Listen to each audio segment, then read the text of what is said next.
ನನ್ನ ಕವನದ ಶೀರ್ಷಿಕೆ ಬದುಕು. ಬರಿಗೈಲಿ ಬಂದೆವು, ಬರಿಗೈಲಿ ಪಯಣ, ಮತ್ತೊಬ್ಬರ ಎದೆಯಲ್ಲೇಕೆ ನಮ್ಮ ನಿಲ್ದಾಣ. ಪ್ರೀತಿಯ ಹೆಸರಲ್ಲಿ ಬೇಡುವೆವು ಭಿಕ್ಷೆ, ನಮ್ಮ ಸುಖಕ್ಕೆ ಪರರ ಮೇಲೇಕೆ ಶಿಕ್ಷೆ. ಕನ್ನಡಿಯ ಬಿಂಬವ ಅಪ್ಪಲು ಹೋದಂತೆ, ನಮ್ಮಾಸೆಗಳು ಪರರ ನೆರಳಲ್ಲಿ ಅಡಗಿದಂತೆ. ಹೂವು ಅರಳಲು ರವಿಯ ಅನುಮತಿ ಕೇಳದು, ನಮ್ಮ ಅಂತರಾತ್ಮ ಪರರ ಚಪ್ಪಾಳೆಗೆ ಕಾಯದು. ಕೊಟ್ಟಷ್ಟು ಬೆಳೆಯುವ ಪ್ರೇಮದ ಬೀಜ, ಎದುರು ನೋಡದ ಗುಣವೇ ಅತಿಶಯ ವಿರಾಜ. ಬಯಕೆಯ ಬಲೆಯಲ್ಲಿ ಸಿಲುಕಿದ ಹಕ್ಕಿ ನಾವು, ಮುಕ್ತಿಯ ಹಾದಿಯಲ್ಲಿ ಅರಿವೇ ನಮ್ಮ ನೋವು.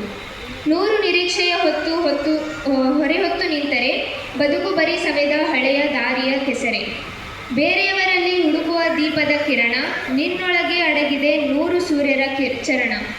ಬದುಕುವ ಕಲೆಯಲ್ಲಿ ನಾನೇ ನನ್ನ ಗುರು, ಅಪೇಕ್ಷೆ ತೋರಿದಾಗ ಆರಂಭ ಹೊಸ ಪೂರ್ವದ ಉಸಿರು. ಜಗತ್ತಿನ ದೃಷ್ಟಿಗೆ ನಾ ಕೇವಲ ಒಂದು ಬಿಂದು, ನನ್ನ ಅರಿವಿನ ಪಥಕ್ಕೆ ಆಕಾಶವೇ ಕೊನೆಯೆಂದು. ಧನ್ಯವಾದಗಳು.